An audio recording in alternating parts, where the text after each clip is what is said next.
Hello and welcome to the Sunbirdcrochet podcast. My name is Claudia. I'm coming to you from Germany.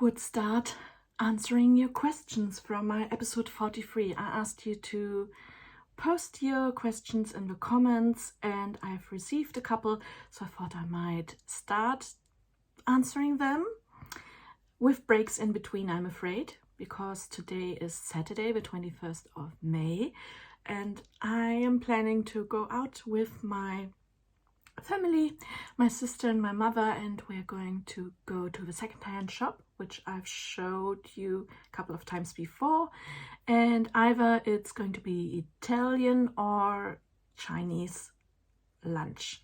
I'm looking forward to that. So I'm sitting here today because I can read your questions. I've also actually took screenshots so that I wouldn't lose them, just in case, you know. So the first one I can see here is by Martha Mitchell, and she asks me, how long have you been crocheting for? Well, I was sure I began around Christmas, but I wasn't sure if it was 2014 or 2015. Because my first project had been a snowflake, and I followed a YouTube tutorial by Expression Fiber Arts, and I you know how you do the simple things like chains. That really was a learning curve already for me, and I thought it might have been 2014, but I think it was 2015, because I went back into my Ravelry account, which I don't use so often anymore. But there it says that I joined Ravelry in December 2015. I would say, therefore, I started crocheting in December 2015. So it's now 7 years, not quite, six and a half, about that kind of time. And the thing is, I always like to challenge myself. I started with a snowflake, but in the same year I started making Sophie's Universe blanket, and that's a huge thing. But you know, when you start something and you don't really know what you're doing, I was just following the tutorials on YouTube basically. And the beauty of Sophie's blanket, the Sophie's Universe blanket, is that it's all in a nutshell. Actually made a row by row tutorial. It's a couple of videos and quite long, but I was just copying what she was doing and I was learning so much. So if you're still at the beginning of your crochet journey, then I would suggest go to her videos. I will link her channel down below. And it was brilliant. I had so much fun, and you know, the beauty with videos is that you can stop, and once you've finished your row, you can press play or you go back when you're not sure what you're supposed to do. So that was really, really good. So thank you, Martha, for that question. I actually didn't know until I started looking for clues. And I was actually also looking for the snowflake, but I couldn't find it. I used it for my Christmas tree back then, and it was like a very small Christmas tree, only that size. So I made like 6 snowflakes. It used to be the Christmas tree of my grandparents, and they both passed away in 2013, and then it was a kind of, well, the grief was still there, but I was starting to process the grief. I was starting to give them a kind of life by using their objects. I showed you the sewing box of my grandmother before, and it had still content from the 1940s. So I thought that was very interesting. Anyhow, I'm digressing. I took over quite a lot of things from them, and I'm using them now. Also from my great-grandmother, like this. I have here a little porcelain box, and I keep all my progress keepers, project needles, but what I actually wanted to show you is that one. That's from my great-grandmother. So that must be like at least 100 years old, if not more. She had been a professional seamstress, and she must have had quite smaller fingers than I have. I have little sausage fingers, short and thin. Anyhow, there's another one by Naturally Creating JAB. Question: do you use a variety of different hooks, like in brands? And if you do you partner up the hook with different fibers, or does it not matter? I've bought quite a lot of hooks in the past, and I inherited some. I love ergonomic hooks. These are the ones I most recently bought. They are all Clover Amour, but they're not really my favorites. I still can't find my favorite brand. They are a little bit like, you see, it has quite a lot of difference in the thickness. So I find it easier for me, because I have a trimmer in my hands. I find it easier to use a bigger handle hook. And I definitely need a hook which has, like, isn't completely round, because then I don't know where the nose is of a hook. I need a hook which has a flat area, so that I can put my thumb on there, because this is how I crochet.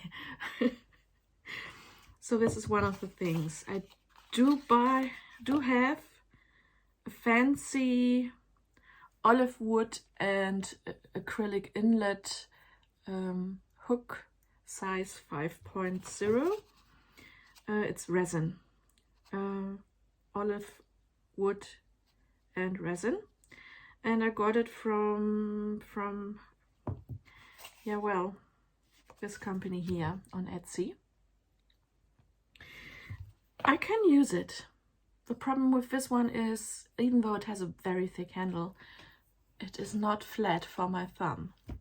So I'm not really using it that often, or for bigger projects. And then I've got two very beautiful hooks, which unfortunately don't tell me how big they are. I think one is a 3mm and one is a 4mm hook size, and they are wooden, and they were turned.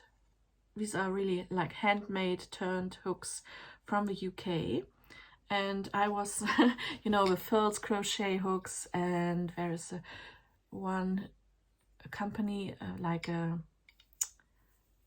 independent seller, and she has a huge demand on her handmade hooks as well. She uses like gnarly wooden bits, so you get a really nice coloration, and she's always sold out. And yeah, anyhow, that's how I got these hooks. I ordered them on Etsy from a British seller. And have I ever used them? No. Because if I use them like this, that bit is far too long for me. Because I tend to, well, I need this to be shorter for my style of crocheting. Even though it is quite big, it also doesn't have a flat bit, so that I could put my thumb there and knowing kind of blindly where the nose is of a hook. So I was actually thinking about using these two as a giveaway. I think these would be better for people who crochet like this, like if I would be writing, instead of me like driving a motorcycle. I'm keeping these because they're just really beautiful, but I think it would be a pity to only use them for photo props. We will see. So I'm using basically ergonomic hooks with a plastic handle, quite short metal bit part here, and with a flat area for my thumb and for my thumb and my other finger on the opposite side, so that I always know where I am. I have other brands, but yeah, my favorite is Fusion, and I wasn't able to find them anywhere in the internet. So if you find them, please let me know. I would like to buy more of them, because the ones I always use start to be, now after 6 years, they start to feel like oily. I don't know, maybe my fingers have, oh, that's too much information. Anyhow, they're old and they need replacement. At the moment I'm using the Plover Amour. At least they have a short thing, a flat bit for my thumb, and they're okay. They're a little bit small in my hand, but they're fine. So do I combine them with different fibers, or does it not matter? No, it absolutely does not matter with which fiber I'm working. I prefer metal here, because if you use wood, that's just like in knitting, it's more sticky, so you don't glide so easily in and out of loops and stitches. So I would prefer to use metal hooks instead of wooden ones, but I don't like the small thin metal hooks without a grip. I need a plastic grip. So I hope that was a bit more information about which hooks I'm using. Oh, that's a very interesting question, or actually two, by Rika, who is Gragnoli Müller. I don't know how to pronounce your username on YouTube, but I know you're Rika. So Rika asks me in German, but I'm going to translate it roughly, which wool, knit and crochet related travel locations do I plan to visit in the future? I definitely want to go to the UK. Yes, for the wool. Yes, for the animals, the sheep, and the landscapes where they're living and where I can find them. But also for the lovely people I met online. I mean, I definitely want to meet Faye, and if I can manage to meet Faye, I would actually also love to give her cat Pom a little cuddle. Yeah, I would really like to visit the Shetlands and Orkney and all the islands. You know, I'm rather north orientated, or colder areas. I would also love to go back to South Africa sometime. I used to live in South Africa for 3 years. Rika knows that already, but some of you might not. I lived in Cape Town and I would really like to go back, but I would like to combine this with either going together with a new partner in life or going to meet friends there. And I feel like there are quite a lot of people in South Africa now who I never met before, but who I consider being friends. So I would like to meet them as well, if that's possible. Yeah, and I don't know. I would like to go to yarn festivals all over the world. I would like to go. I always wanted to go to New Zealand, so I would really like to go to New Zealand on a road trip and visit all the yarny places. And I mean, it's a stunning nature in New Zealand. And yeah, again, I'm missing a partner in crime who would like to visit the same places like I would. So I would also actually really like a trip to Tuscany, to northern Italy. Yeah, they have lovely yarn, like really luxurious yarns with silk, and my mother has been there a couple of times now, bringing back yarn for me. She has been in Padua on the local market there, and she brought back some luxurious silk and wool combination, and I made her a scarf. And she yeah, it's like I would really like to visit places like that, and Venice and that kind of area. Yeah, that's about it. Like, I mean, quite a lot on my travel plan list.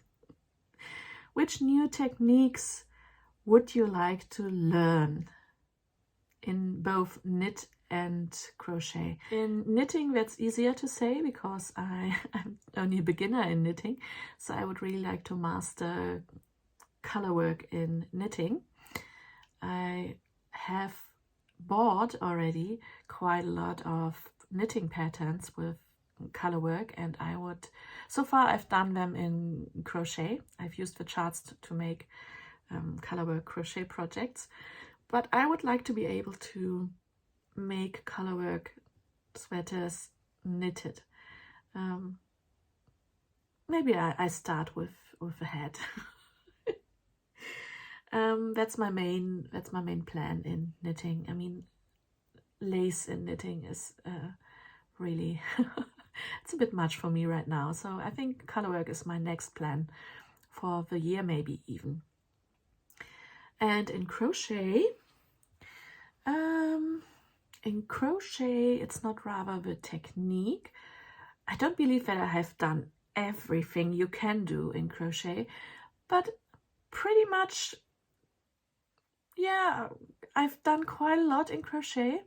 So what I would like to master is not really a technique in the crochet itself, but I would like to be able to grade my garments properly. I want to be confident that I'm doing it right for every size, because it's not like you can take a size M and then like multiply the number of stitches X times, and then you have a size XXL. That's not how it works. At least not, I don't think that the width of your shoulder grows with your tummy. You know what I mean? So I would like to just like get a good fit for everyone. And I think that that's the goal for so many people right now. There are courses. I know that Nomad Stitches is giving a course in garment grading. And also Faye from a Crochet Circle podcast, she told me about another course she's going to take, and I would really like to join in, but that's happening. The tutor is actually from the US, so the times would be like in the middle of the night for me, and since I do have a day job, I can't do that. I can't get up at 1 a.m. and then staying up till 3 and then getting up at 7 in the next morning and going to my day job. That's not working. So I would be interested in taking a course which will teach me how to grade garments. From my day job, I'm actually confident in using spreadsheets, so that's not an issue. And I really like numbers, so that's not an issue either. What I have a problem with is the ratio, how I don't think you can actually say this as a rule, but roughly the ratio of size difference between the size numbers of shoulder here, that area for instance, or the circumference of your arm, or the I mean, you can't just measure your bust and then think everything else grows accordingly. It's just not working. And I think that's one of the things I would like to learn properly in crochet. And also short rows. I've used short rows a couple of times before in crochet as well, and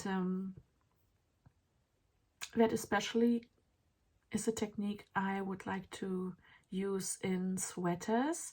When you increase the height here at the back of the neck, you have to do some shaping so that the neckline will be lower here and higher here on your neck, so that you have a nice shaping of the sweater neckline, that kind of thing.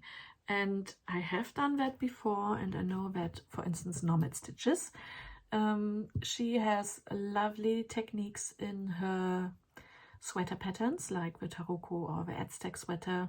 Those two I've bought already, and I'm going to make one of her new sweater designs as well from her book, which I showed. And I expect there's going to be more technique in there. You have to go back and forth, and so far, if you're using a crochet, single crochet, US terms, single crochet stitch, it looks different from the front and the back, so you can't just go back. It always looks different from the texture. So I would like to, ideally I would like to find a solution for that, so that your crochet texture looks the same front and back, no matter in which direction you're working. Yeah, ambitious. If I will ever find the solution for it, you will get to know. I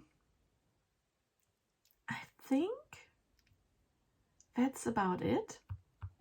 Just in time, because they're already waiting for 15 minutes for me, so I will stop here. And I might come back and I will show you some crochet projects from the past, because I keep them in big plastic bags and plastic containers where I will keep moth-free and pristine. And yeah, as I was looking for the snowflake, which I still haven't found, I came across quite a lot of boxes and things which I've made and I totally forgot about. So I will add this after this one here. But first, I'm going out and having fun, and I hope you will too. Bye! Hi friends, we're here, and I would like to show you a couple of things which I really like, but won't buy. This piano. I don't even say how much it would cost. It has an image of, I would say, Mozart on it. It's an antique one from F. von Hessler in Elberfeld. Elberfeld is a part of Wuppertal, which is nearby.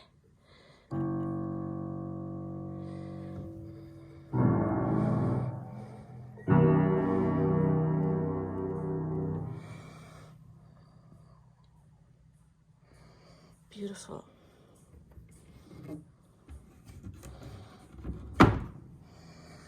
Yeah. It has little ornaments here, and this is expensive wood. There's a crack here. I think it's old, very old. Back there, can you see? That's an old, well, I don't think it's that old, but it's a lovely bedpost. Let's have a closer look. Definitely not old, but quite nice. And there's another one there. What else? Sofas. Sofas. Oh, that's a really old bed for a child. I would say 19th century. Also a little bit creepy. Look. Very old. Up here.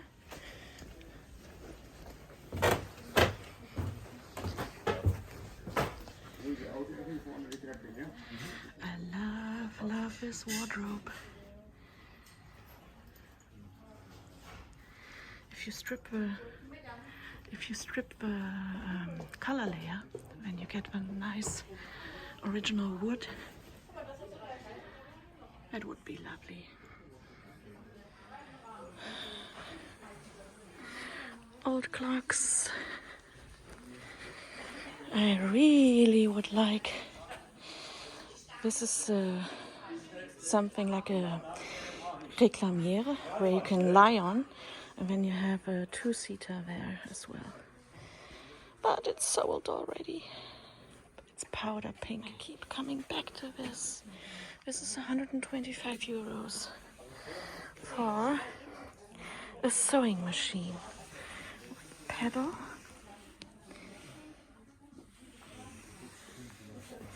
Look, you even have like a help to measure your, this is in centimeters, I would think.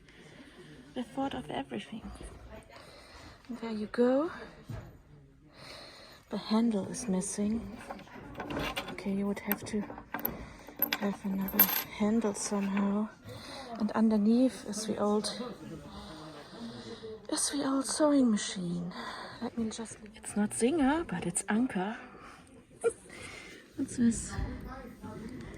There's a little drawer. Is it? Oh, this is the cord for the pedal, connecting the pedal to the machine. And what's in this one? Nothing. Yeah. But I love my Singer. So much, so much. Not going to buy something. There's even a spinning wheel. I would say for decoration purposes only though. So this time I haven't bought anything. And I hope that my mother will come out of that place without anything either. So next might be a fabric shop in an old factory. If so, I will take you along. See you there. Und was suchst du? Guck mal. Das haben wir schon mal verarbeitet, nur Ich in einer weiß. anderen Farbe, ne? Und ohne die Meerjungfrauen, aber das kennen Schön, ne? Und wir. Da hier, weiß ich ja, dass du schon was nimmst. ja, guck mal hier, das ist auch aus dieser Serie. Ah, Sonnen- Strandleben, Sonnenlicht, auch schön, ne? Ja. Immer was außergewöhnliches. Und Guck hier mal, und nur 5 Euro eben. oben. Ich leg das schon mal dahin. Ja. This one. This one will be great. And this one, this one, this one.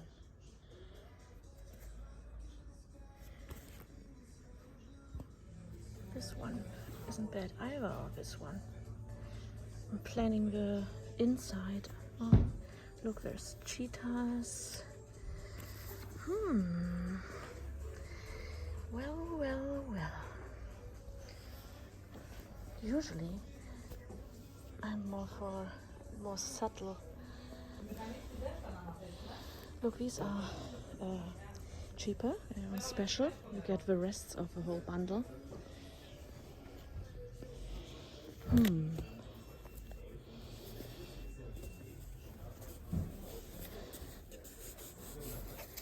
Ja, Krisenstoff. This isn't bad. Das wäre auch schön. Eine schöne Farbe. Plenty more, plenty more.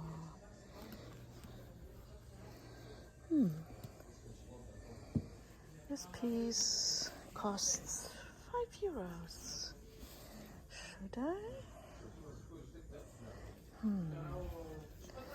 And then there's this piece, which looks like a crocodile. Not so keen on that. This has the texture of ostrich leather.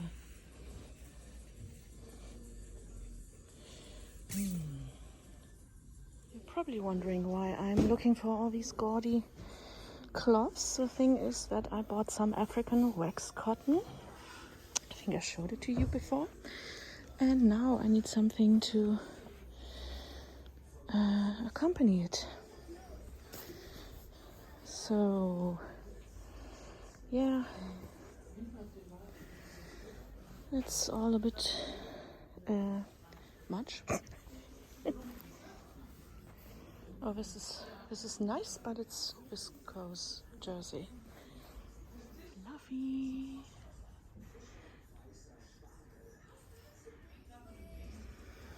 This could be for back handle. Or this one. That's nice.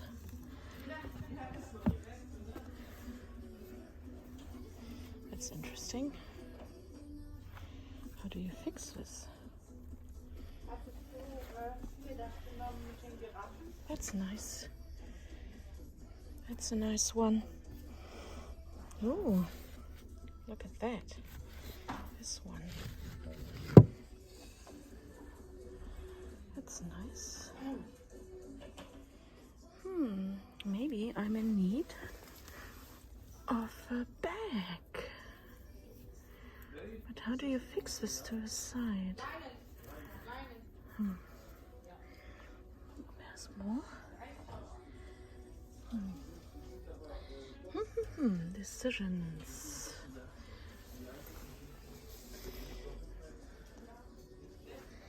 Well, I know where to go back to. There are more ribbons. Ribbons, ribbons, ribbons. We just wanted to have a quick browse around without wanting to buy something. That always works out fine. Not. We've just taken the wrong turn. We're off to another place. It's really hot here today. In fact, we had some thunderstorms and even a tornado nearby. So, yeah. Yes, well. We're off to buy some marmalade. Honey, I'm home. I've just come back from the shops and from eating. I had a lovely lunch with my mother. My sister stayed at home after all. She had a headache from staying up too long last night watching Let's Dance, which is something like Strictly Come Dancing in the UK. I just wanted to show you some of the fabric which I bought. So you might find them rather unusual and a bit colorful, but I like them. And bear in mind that I am planning to make turn these African waxed cotton cloths into project bags, and they are quite colorful already. So what I bought was some iron-on Vliseline. It's coated on the one side, so when you cut it out in the same shape like your fabric, and then you can iron it on. And then I've got something which is rather unexpected. This looks like ostrich leather. It is not real leather. This is fake leather, but I loved the color, and since this is African themed project bags, I thought this would go very well. I don't need to line them because they're already quite thick lined here, And yeah, you can see the little nips there. That's supposed to look like ostrich, but it's not real ostrich, as I said, and you can see it because they are far too evenly spread, the little nips. And if that would be real ostrich leather, you could lift up the little nips, which you can't here. But I don't need if this would be real ostrich leather, this would have cost a fortune, and it didn't. Anyhow, so some fake leather. I can make even a nice handbag with that. And then I've got some cotton fabric for lining the project bags. The first one here is in blue, little zebras. And then in green, which goes with the pink, and the yellow giraffes. I really like this one.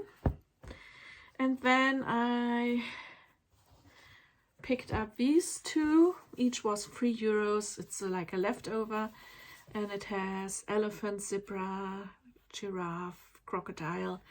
She had 2 of these and I got them both. And then she said I could pick one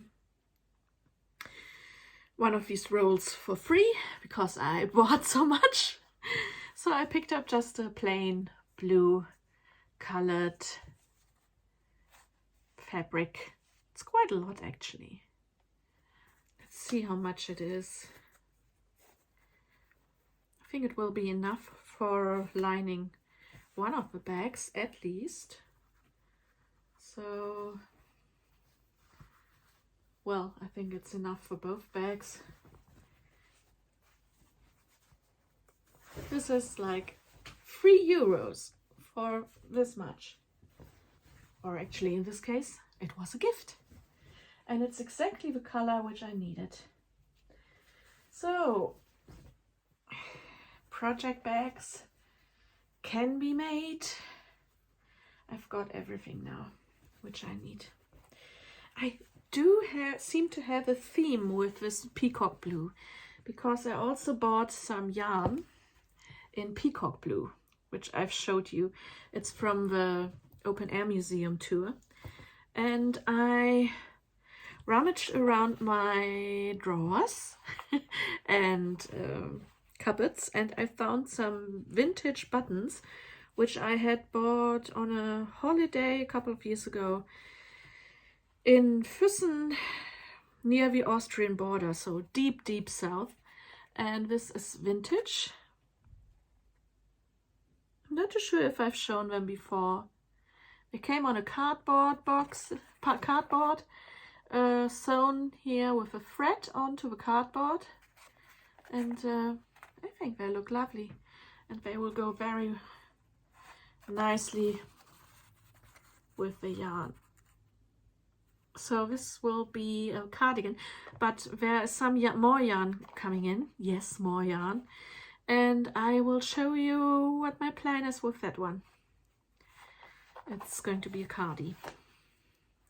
So this is my haul from the fabric shop, and I think I will keep the showing of my older crochet projects for next time, because right now there's some cake waiting for me outside, and I'm going to just lie around in the garden editing my video and or having a nap.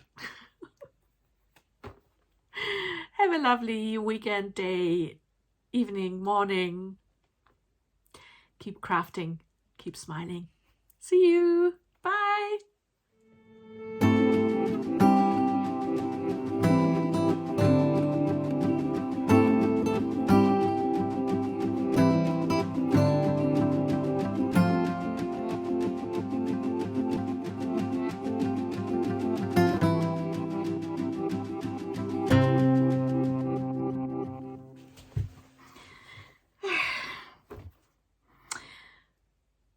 I forgot something. 2 things, actually. There's always more. Never switch off when I say goodbye to you, because there might be a PS. There's most likely there will be a PS. So 2 things. First thing is that Jalin from the Lecker Podcast is going to have her podcast anniversary tomorrow, which is the 22nd of May 2022.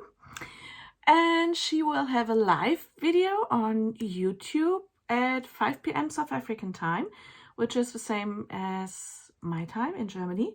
And it should be 4 p.m. UK time, and whatever else in the world it is, you figure it out yourself. She's going to have prizes. The prizes which involve sending them will be reserved for those living in South Africa, but there are also patterns to be won. Come and join us tomorrow at 5 p.m. South African time. And yeah, most of all, go and give us some love, because Jalin is such a wonderful podcaster. She always makes me smile, and she's so positive. And I love her cats and when she talks about her projects. And it's always like knitting and crochet, and she's a great designer as well. So go and show her some love as well. And the second thing, which I forgot to talk about, is the Summer of Romance Cal.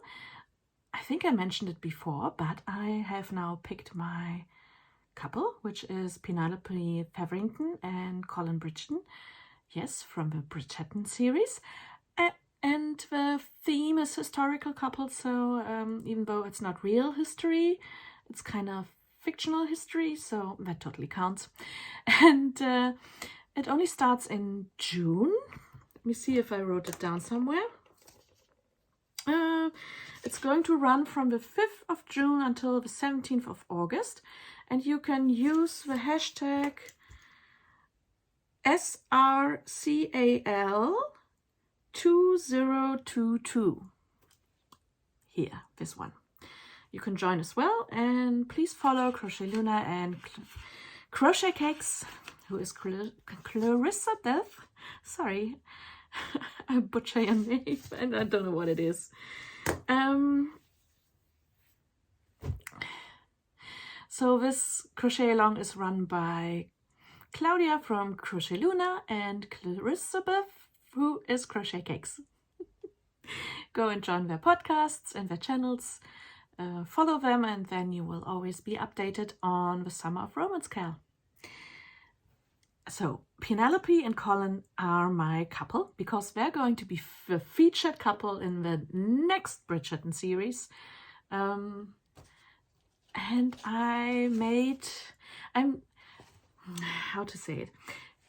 Claudia from Crochet Luna is already prepared, and she has her own buttons for the Summer of Romance Cal, which are the official buttons. But I would like to have a button for my couple, for Penelope and Colin. So I had some time this week, and I already drew a sketch of the button for Colin Bridgerton and Penelope Featherington as sheep. So what I still have to do is to transfer that image onto my watercolor paper and then to paint it in watercolors. And if I'm happy with that, then this will be my finished button. But most likely I will scan that in and I will tweak a little bit with my graphics program on my computer. And then I will make a pin button of it and I will upload it to Redbubble, and then I will have my own pin button for my Summer of Romance couple. So that's that. I also have some other things up my sleeve, like a little notions bag with Bridgerton characters, but more about that in my next podcast episode. Lots of new yarn, lots of new projects. Yeah, I'm just saying. And there's more. And there's more arriving. So I will talk to you soon. Bye!